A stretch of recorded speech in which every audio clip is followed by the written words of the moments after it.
All right. Los Angeles Lakers beat the Oklahoma City Thunder, and they honestly beat the shit out of them. The Lakers just absolutely waxed OKC. I fell asleep towards the end of the second quarter. I probably took like a 5 minute nap or so. And once I woke up, I was thinking, man, this is going to be a good game now. OKC probably worked their way back in the game while I was napping. And, sure enough, it was still a blowout. And the game was honestly never a game. For the entire game, the Lakers just dominated the entire time. I'll get to the box score stats, but here's kind of the quarter by quarter. Lakers outscored the Thunder 42 to 32 in the first, 36 to 24 in the second, 25 to 21 in the third, and 23 to 22 in the fourth quarter. So there wasn't one quarter that OKC won. They lost every single quarter. Got outscored really bad in the first half, and they could just never dig their way out of the hole, or even get close to coming out of the hole. They could never even make it a game after that. Before I get to the box score, the most glaring thing for me before I see the stats again was just SGA had no help out there. We'll see the numbers in a second, but SGA played very well. He was 12 for 23. One thing it shows, you see right here, 0 for 0 from the free throw line, so he did not get one free throw attempt. And that is concerning because as it's getting later and later into the year, they're calling these games more like playoff games. Refs are not blowing their whistle nearly as much, if you've noticed. And SGA, he's still super efficient. He's over 50% from the field. He still gives you 26 points. So you can never get mad about that. It's a great game to score 26 points on better than 50% shooting from the field. But like I was saying, I just be concerned that SGA doesn't have that ride or die guy next to him. I said he doesn't have enough help. I guess that was kind of worded badly. He has a lot of help. He has really good, really good role players around him. J Dub was an All Star this year, but he's not really. I don't see him being a perennial All Star next to SGA. Maybe kind of like a James Harden, Russell Westbrook, Kevin Durant situation. J Dub's a great player. I think he has the All Star talent. He's their best two-way player on the team. Him or Chet, you can argue if it's him or Chet Holmgren, but I don't think J Dub's going to so much shine as an All Star season after season next to SGA. I'm not saying he should or shouldn't leave the Thunder. It's way too soon to even think about that with how young their core is. But if J Dub left the Thunder, if this makes sense, I see him having that All Star talent. It's just if he got more opportunities to prove himself, he can really show off his numbers even more. But we'll get to the box score here. SGA just did not have the help from his guys that he needed to even make it into a game. And then the Lakers just played great as a team. We'll get into it.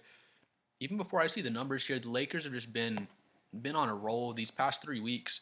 Let me see here. They beat the Nuggets. They lost to the Bucks and the Bulls. The Bulls are just like a random outlier. They actually lost them twice these past 3 weeks, which is just random. But they beat the Pacers. They beat the Grizzlies. They beat the Rockets. They lost to the Warriors when Steph had 37 points that game, but no shame there. And then they beat the Thunder yesterday by 27 points. So what is that, like 5 wins against playoff teams? They've been playing really well. They're really amping it up for the playoffs, and their play style is kind of set up for playoff success. They're just a super hard-nosed defensive team. You saw it against the Nuggets a few weeks ago. You really saw it here against the OKC Thunder. Held OKC under 100 points, was just insane to even think about. But like I was saying, the refs are swallowing their whistles more. They're letting more physicality happen on the perimeter in the paint. I'm not saying OKC can't adjust to it or they can't handle it in the playoffs. It's way too soon to say anything like that. But I will say, in my opinion, the Lakers, their team and their play style is more built for the playoffs than OKC's team is. But we'll have to see once the playoffs get started. But I don't think this was a fluke game by LA. I think they can definitely replicate this game and play like this going into the playoffs. If they match up against OKC, will this play style and these kind of games be enough for them to get past OKC and get to the Western Conference Finals or the finals if they meet up against OKC in the Western Conference Finals? I just don't know yet, but in my opinion, that the Lakers can beat. They can beat any team in the West. They can beat OKC, and there's really no team that I would favor against the Lakers that isn't OKC. And I would even put my money on the Lakers if they played against the Thunder in the playoffs, just because they have LeBron, they have Luca. So OKC's three best defenders. I'm going to leave Chet out because he's not guarding one of these three guys I'm going to mention. But you got J Dub, you have Dort, and then you have SGA, and those are their best three perimeter defenders. So if you put SGA on, he'd probably be on Austin Reeves, which is their third scoring option, and Austin Reeves is going to give him a hard time. I'm not saying Shea can't guard Austin Reeves, he definitely can, but AR-15 draws a bunch of fouls.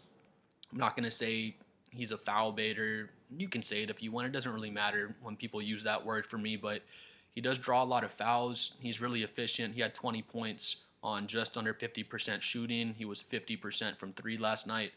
He can play make as well. He gets in the paint and kicks it out to the shooters. If he doesn't get the immediate assist, Lakers move the ball really well to get those hockey assists. But let's say SGA is guarding Austin Reeves. I think that's probably who he would be guarding because they don't want to put him on LeBron or Luca and get him into foul trouble that easily. But I can see Austin Reeves getting SGA into foul trouble. And if he's not getting SGA into foul trouble, SGA is probably playing him. I don't use the word soft, but he's being aware not to push up too much or get too physical with Austin Reeves because he doesn't want to get himself into early foul trouble. So then you put J Dub on, just say Luca or LeBron. I think Lou Dort would be on Luca, and then J Dub would be on LeBron because I mean Dort and J Dub are super strong. They can both at least I guess match LeBron's strength. That's fair to say. LeBron's probably stronger than both of them, but they have the physicality to play a decent job on him defensively. But we'll say it's J Dub on LeBron. So LeBron's going to attack him. He's going to try to get him into foul trouble. And then same thing with Dort guarding Luca. Whoever's guarding Luca, they're going to be picking up the most fouls because Luca's so hard to guard. Again, you can say he's a foul baiter or not. I don't really care about the foul baiter term. If you want to call players that, that's fine. But he gets it done efficiently.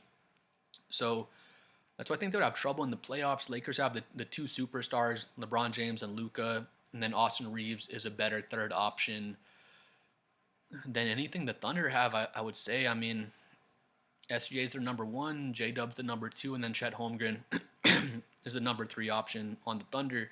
Chet Holmgren's a better overall player than Austin Reeves, but in a playoff situation, I think Austin Reeves would be better just with his playmaking. He can run the pick and roll. He can get his own shot off the dribble. He can create shots for his teammates. Like I said before, if he doesn't get the immediate assist, they're going to pass it for the hockey assist, and he's going to generate open three balls for the Lakers. Of course, LeBron and Luca are going to generate open threes as well, and then LeBron and Luca, either one can pop off for 30, 40 points any night. And if they both hit 30 plus the same night, whatever team you're on the other side, you're probably going to lose that game. So, with that three-headed monster, the Lakers are going to give any team trouble. I think that would give OKC a lot of trouble, especially deciding who's going to guard who out of the Lakers' big three, and then just trying to keep their star players out of foul trouble for OKC. But if we just look at it as an entire team, 1, 2, 3, 4, 5, 6. Lakers had 6 guys in double figures. Gabe Vincent was in double figures as well. And even mention him because you have Gabe Vincent, Vanderbilt, Dorian Finney-Smith, LeBron, Hachimura, Jackson Hayes is a decent rim protector. Austin Reeves is solid on perimeter defense as well. So Lakers are built for the playoffs. They have all these perimeter defenders. Jackson Hayes, again, he's a decent rim protector. He's nothing crazy, but LeBron's going to be helping guard the paint as well. He's basically playing the power forward at this point next to Luca. So, I mean, again, 6 guys in double figures. Luca had a great game. He came out super hot. He scored double digits in the first quarter, which he does a lot of the time. But, with all these versatile defenders LA has, they can shoot the three ball very well. They shot it at 55% tonight. That's not going to continue. They're not going to shoot 55% every single night, but they're going to shoot a high clip from three, and they're going to shoot a lot of the threes, and the threes they're shooting are mostly going to be wide open. to at least very high quality looks with Luka, LeBron, and Austin Reeves all helping create looks for the other players. So yeah, the 6 players in double digits, that's something I would expect to see from the Thunder instead of the Lakers. But again, it wasn't a fluke game for the Lakers. I wouldn't expect them to blow OKC out by 20 points every single game if they met in the playoffs. That's not going to happen. The series probably goes 6 or 7 games. Again, I'm not saying the Lakers would definitely beat OKC, but I put my money on the Lakers, not just because of this game. I mean, you saw what they did to the Nuggets about a month ago. They basically clamped up Jokic, made things really hard on them, and they have defensive schemes for every single team. JJ Redick makes some really good defensive schemes. I'm sure LeBron gets with them and they help make the scheme together. But JJ's the head coach, so I'm going to give him the credit for that. But moving on to the Thunder, first thing, the most glaring thing you're going to see, again, like I said, SGA, he only played 30 minutes because it was just an entire blowout. They didn't need to have him out there, too much longer. Never wish injuries on anybody, but who knows? Maybe you twist his ankle or something happens. You don't want that to happen.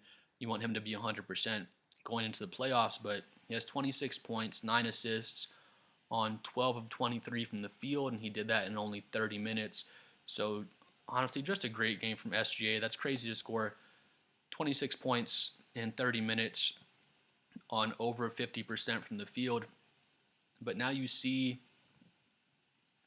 50% from the field is always good. That's an efficient game, but the Lakers will take this. If SGA does this every single game in the playoffs, the Lakers will take this all day because they held him to 0 free throws. That's the huge thing. And he took 23 shots to get 26 points.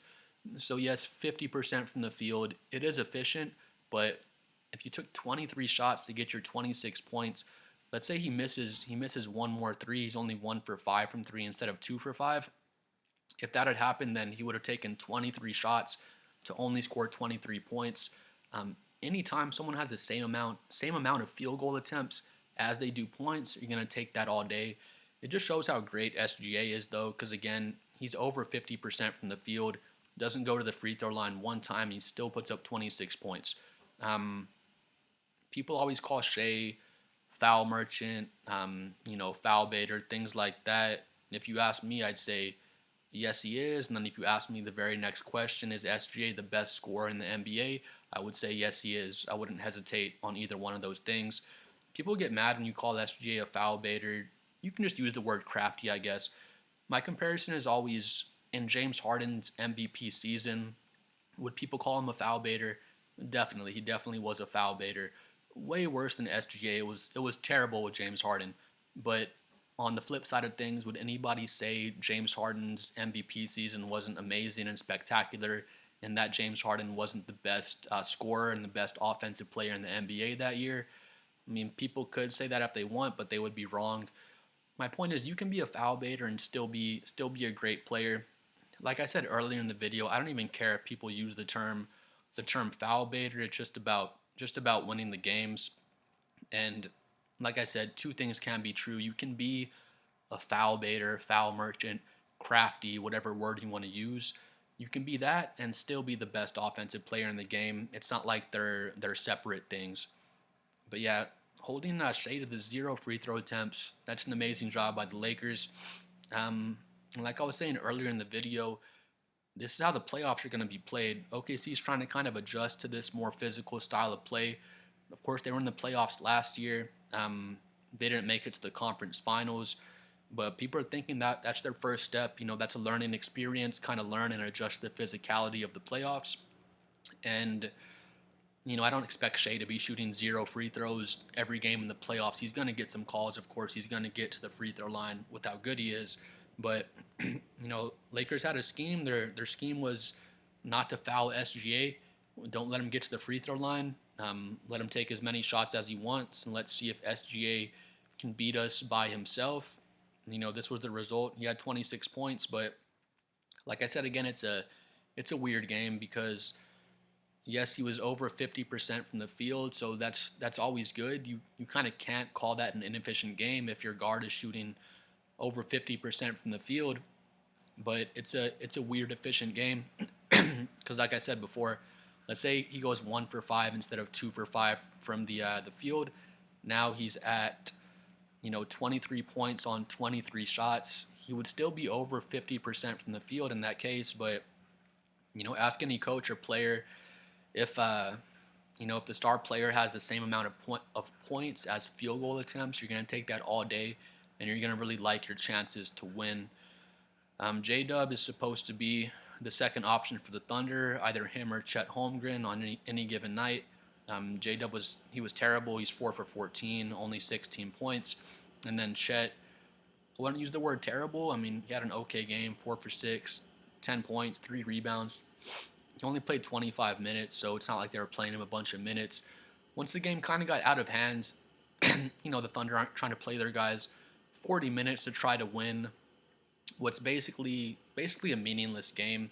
The only meaning for this game for the Thunder is just for them to kind of compare themselves to the Lakers, kind of see what the Lakers are trying to do, so they can put that in their back pocket, and then they can see if they can use that information in the playoffs if they do match up against the Lakers in the playoffs. So it was a weird game. I watched the game. Like I said, I took a nap halfway through, but OKC, they were trying to win the game. It's not like they weren't playing hard and trying to win the game. But what worries me is just, if J Dub and Chet Holmgren have games like this in the playoffs, the Thunder aren't going to beat the Lakers with performances like this. OKC, they're a really good all-around team. Obviously, best record in the West. They've locked up the number 1 seed by like 12 or 13 games. They're way ahead of the number 2 seed Rockets. So, OKC, they're a great team. I wouldn't pick them as my championship favorite. I like the Lakers to come out of the West, to be honest. And that's not just based off this one game. Because after watching this and kind of watching the Thunder all season, the Lakers since the Luka trade, I feel like if they met up in the playoffs, they're going to play the same strategy where they're trying to shut down everyone but Shea, and they're going to say, all right, SGA, if you can go out there and score 50 or 60 points and take 25 plus shots, so be it. We're going to let these other guys, try to shoot over, contested defense, and we're not going to send all this help at SGA. Just let him go one-on-one. If he can make 20 shots and score 50, 60 points, then we lose. From the Lakers' mindset, they're going to say, we're going to bet that he can't do that for 4 games and, win 4 games by himself for the Thunder to get past the Lakers. I think it's more likely that Luka and LeBron and Austin Reeves all put together 4 games where they score, 60, 70 points between them. Lakers have the 2 superstars where the Thunder only have 1 superstar. So, if LeBron or Luka goes off for 30 plus points, which Luka did tonight, Austin Reeves has the 20 points next to him. If either one of those guys gets off for 30 or more, 30, 40 points, you can pretty much count on the other guy to have 20 plus. Like, say Luka goes for 35, LeBron probably had 20 points, 7 rebounds, 7 assists, or something like that game, because LeBron just focusing more on rebounding and playing defense than he is on running the offense and getting dimes and things like that. He's given the keys pretty much all the way to Luka and Austin Reeves to be the playmakers. And I would just bet on the Lakers, honestly, if this series happened. And it's not just off this one game. It's more off of the Lakers' past month. They've been beating some really good playoff teams. And, again, they have the 2 superstars. Austin Reeves is not a superstar, but he's a better third option than anything the Thunder have, to be honest with you, because you got SGA, J-Dub, and then Chet Holmgren is your third option. Is Chet a better player than Austin Reeves? He might be better all around. He's better on defense. He's a rim protector, and he can guard more positions than Austin Reeves, because Chet can actually guard 1 through 5. But, I like Austin Reeves' playmaking better in the playoffs. I don't think Chet can give you as many points as Austin Reeves. Maybe he outscores him on a given night, but he definitely can't play make the way Austin Reeves can. So it just feels like for the Thunder, they have to have SGA get 30 plus to even have a chance to win the game, honestly. And then his supporting staff, they just don't feel ready. It feels like they're still too young for me. Comment below if you think I'm wrong, but it just seems like I was saying before, if you say SGA, J Dub, and Chet Holmgren, do you trust those three guys more than you trust Luka Doncic, LeBron James, and Austin Reeves? And I'd say no. I trust the Lakers' big three more than the Thunder's. And then as far as the supporting cast outside of the big three, I'd say the Thunder have a bit better supporting cast, but the Lakers have something similar. I mean, again with Hachimura, Austin Reeves is solid at defense. Dorian Finney-Smith, Vanderbilt, Gabe Vincent, all solid perimeter defenders that can give OKC's guards a lot of trouble out there. And then with OKC, outside of the big three, they have Hartenstein, Lou Dort, Caruso. Isaiah Joe is a solid defender as well. So Wiggins is a good defender. Casey Wallace is a good defender. So like I said, OKC's supporting cast, I would say they're definitely a little bit better. They have more defenders, but it's not a gigantic difference. The Lakers still have some very good perimeter defenders, and then, like I said before, I trust LeBron James, Austin Reeves, and Luka Doncic more than I trust SGA, J Dub, and Chet Holmgren. I just feel like they're too young. They're not ready yet, and I just trust. Like I said, Lakers have the two superstars. Luka already took the Mavericks to the finals last year. LeBron James has obviously taken a bunch of players to the finals, and now he has the best teammate he's ever had playing next to him. So we'll have to see how it shakes up in the playoffs. Again, I would bet on the Lakers in 6 or 7 games, probably 7. I would say 7 games. You have to respect OKC, but it just seems like the physicality of the Lakers. They have defenders to match up with what OKC is sending at them. And again, like I said, I feel like they'll play the same strategy against SGA. Just say, all right, SGA, take 25, 30 shots, and let's see if you can put up 40 or 50 on us, because we're going to get 60 or 70 points between Austin Reeves, Luka Doncic, and LeBron James. See who on the supporting cast comes along for the ride, and then the Lakers like their chances. But comment below what you think. This was not a fluke game for the Lakers. Will they blow out the Thunder by 20 points every single game in the playoffs? No way that would happen. The Thunder are going to win 2 or 3 games if that playoff series happens. Thunder can definitely win the series as well. I would not say I'm not giving the Thunder a chance in the series, but now that they're calling the games like playoff basketball, it's already happened. You can see how the officiating has changed, and the Lakers' physicality would just make me really worried as a Thunder fan.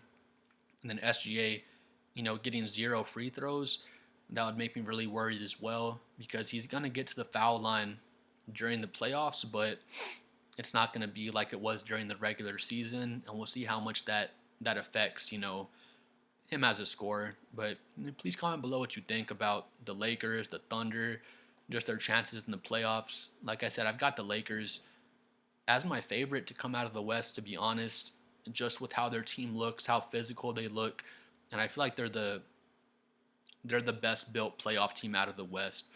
Comment below what you think. I'm at a big 35 subscribers as well. Please like and subscribe too.